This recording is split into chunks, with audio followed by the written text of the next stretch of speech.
Bon, je suis ravi de vous retrouver pour cette vidéo de pharmacopée chinoise. Je vous parle aujourd'hui de plantes purgatives, d'une purgative drastique, Dahuang, la rhubarbe, Radix rei en latin. Alors, vous savez qu'on peut subdiviser les plantes de la pharmacopée chinoise qui sont purgatives en trois catégories. On peut les classer en purgatives drastiques, laxatives douces et les cathartiques. Alors, le premier et le troisième groupe, c'est-à-dire les purgatives drastiques, dont fait partie la rhubarbe, que je vais vous présenter aujourd'hui, et les cathartiques, s'adressent aux accumulations pleines, donc à de vraies situations de plénitude, marquées par la constipation, et c'est le cas notamment de la rhubarbe dont nous allons parler, et aux stagnations liquidiennes importantes.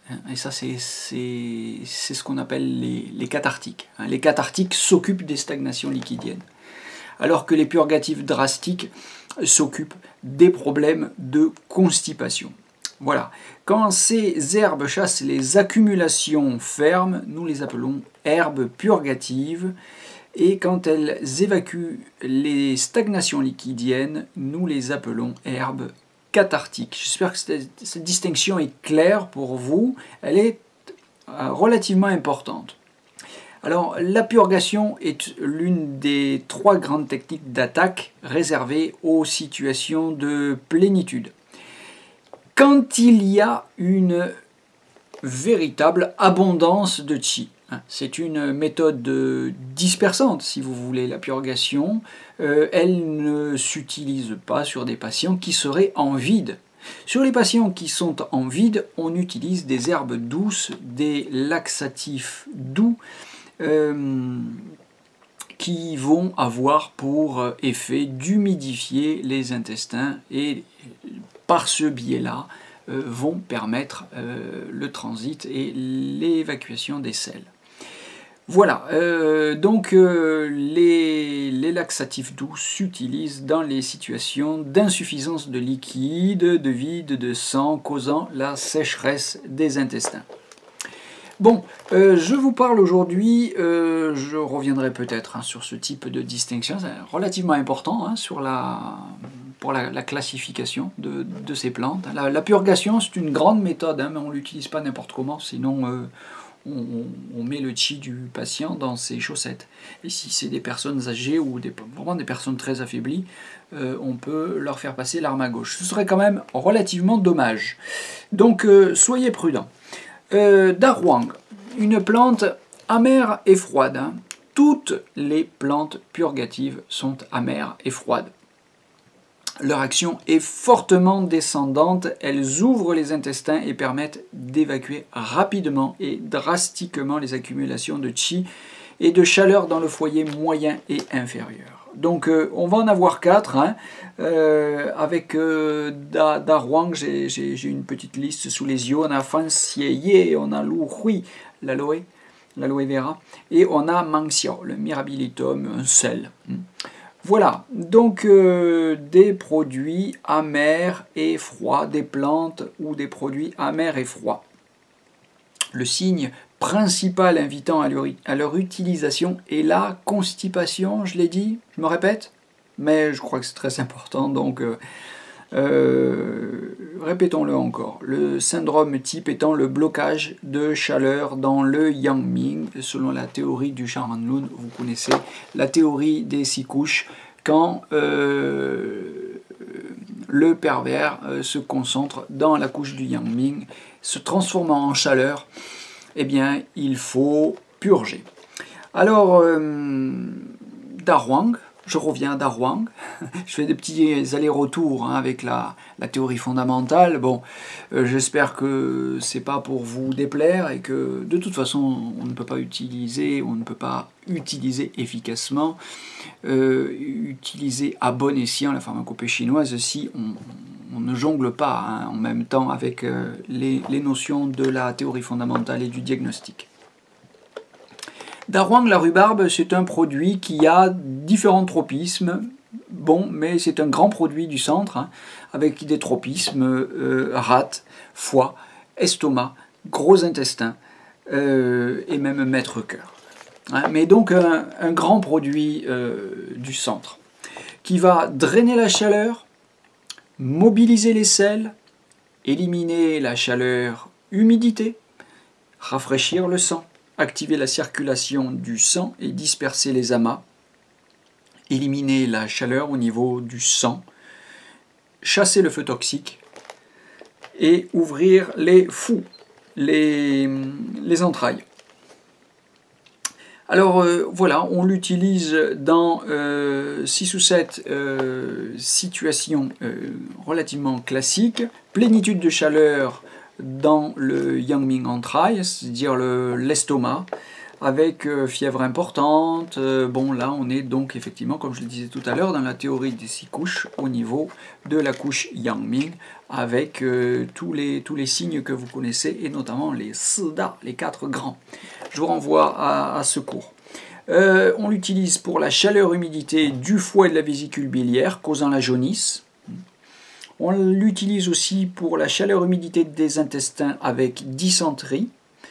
Pour la chaleur du sang avec des hémorragies accompagnées de constipation. Je vous renvoie aux vidéos sur les hématémèses, hein, c'est-à-dire les saignements dans les selles.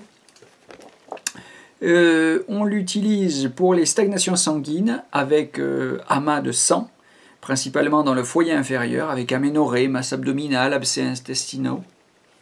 On l'utilise au niveau de la chaleur dans le niveau sué, c'est-à-dire la chaleur dans la couche du sang, avec fièvre, yeux rouges, douloureux et gonflés. Et on l'utilise enfin pour le feu toxique causant les éruptions, abcès et furoncles. Bon, voilà, une grande plante drastique de la chaleur et de l'humidité au niveau du réchauffeur moyen et inférieur et de la couche du sang. Alors évidemment, pour préciser ces actions, on va utiliser toutes sortes de combinaisons. Armez-vous d'un stylo ou prenez votre temps, mettez sur pause, allez dans le descriptif qui se trouve sous la vidéo et vous savez que tonton Jérôme, comme d'habitude, vous mâche le travail, vous aide un petit peu, vous pouvez faire un copier-coller et imprimer ça par l'imprimante si vous ne voulez pas recopier, mais enfin je vous conseille de recopier à la main pour vous mettre plus facilement en mémoire tous les noms de ces produits et leurs combinaisons et leurs actions quand ils sont combinés. Alors, on combine Darouang avec Mangxiao, le Mirabilitum dont je vous parlais tout à l'heure, avec Zhishe, l'orange amer, et Ropo, l'écorce de magnolia, tiens, à laquelle j'ai consacré une vidéo cette semaine, pour la constipation par accumulation de chaleur dans le Yangming. On combine Darouang avec Gansui et Mangxiao pour le blocage de glaire-chaleur dans le foyer supérieur. Vous vous souvenez que Gansui est incompatible avec la réglisse. Je vois que vous avez bien regardé la précédente vidéo sur la réglisse, ou plutôt les réglisses, faudrait-il dire, puisque j'en ai posté 2 cette semaine, une sur Gansao et une sur Zhe Gansao. Avec Mudanpi, la pivoine, et Taoren, le noyau de prune, pour les abcès intestinaux causant la stagnation sanguine. Avec Jininghua, la lonicera, et Lianxiao, le forsythia, pour les chaleurs toxiques causant des furoncles. On peut la combiner aussi, cette rhubarbe, avec Fuzi, étonnamment, l'aconite, à laquelle on a déjà consacré une vidéo. L'aconite, produit particulièrement chaud, alors que la rhubarbe est particulièrement froide. eh bien on peut, oui, on peut utiliser dans un syndrome de froid interne congelant le centre et causant de la constipation une combinaison de Fuzhe, donc l'aconite qui va réchauffer le centre, et Dahuang qu'on va combiner paradoxalement avec Fuzhe, nonobstant cette contradiction thermique si vous voulez, mais Dahuang exercera tout de même son effet purgatif. On peut combiner Dahuang avec Yin Cheng Hao, alors là ça va dans le même sens, hein, drainage de la chaleur-humidité, et Zhe qui draine la chaleur aux 3 réchauffeurs, Zhe le gardénia, pour la chaleur-humidité du foie et de la vésicule biliaire, causant des jaunisses avec douleur dans les flancs, les hypochondres.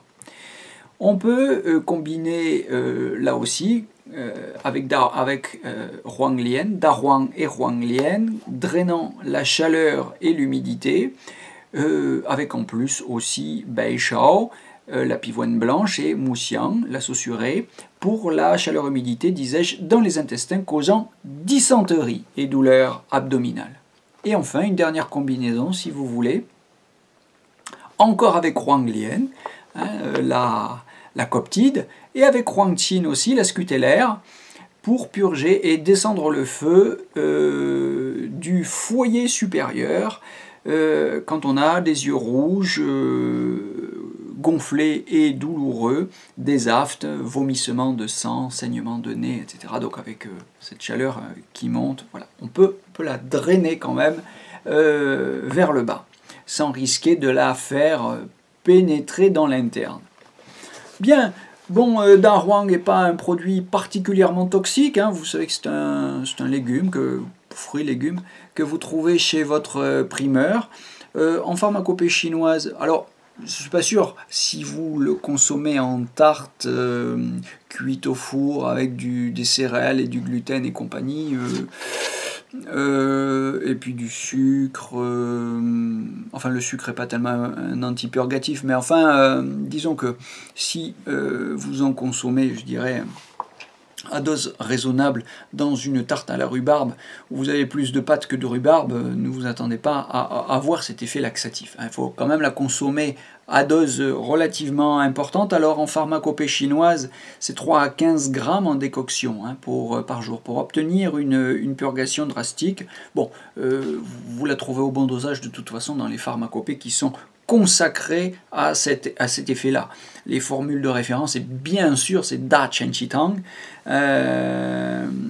San Huang Xie Xing Tang, Wen Pi Tang, Xiao Chen Chi Tang aussi, Da Chen Chi Tang et Xiao Chen Chi Tang, la petite et la grande décoction, et Yin Chen Hao Tang. Voilà, faites attention pour les syndromes externes, hein, faites attention justement pour ne pas faire pénétrer le pervers qui est à la surface dans l'interne. Faites attention quand il y a des vides de chi et de sang, quand il y a des froids vides de la rate, et évidemment faites attention pour les femmes enceintes ou peu après l'accouchement. Hein. Faites attention aussi pour les mères allaitantes. Faites attention pour les femmes enceintes parce que ça fait descendre, hein, donc ça peut avoir des effets abortifs. Voilà. Donc c'est un grand produit de la diététique et, comme vous le voyez, de la pharmacopée aussi. Les recherches cliniques modernes ont montré que c'était un purgatif, un antimicrobien, un antinéoplastique, un hypotenseur, un hypocholestérolémiant, un anti-hémorragique, un cholagogue, un antifongique, un antiparasitique, un hémostatique et un diurétique. Voilà, attention à la formation d'une urine brune ou pourpre, enfin je dis attention, vous pourriez remarquer, mais ce n'est pas du tout un signe pathologique, ne vous étonnez pas simplement si ça arrive. Voilà, je vous souhaite une bonne après-midi et je vous donne rendez-vous à très bientôt pour une nouvelle pharmacopée, pour une nouvelle vidéo de pharmacopée chinoise avec les formations énergie. À très bientôt.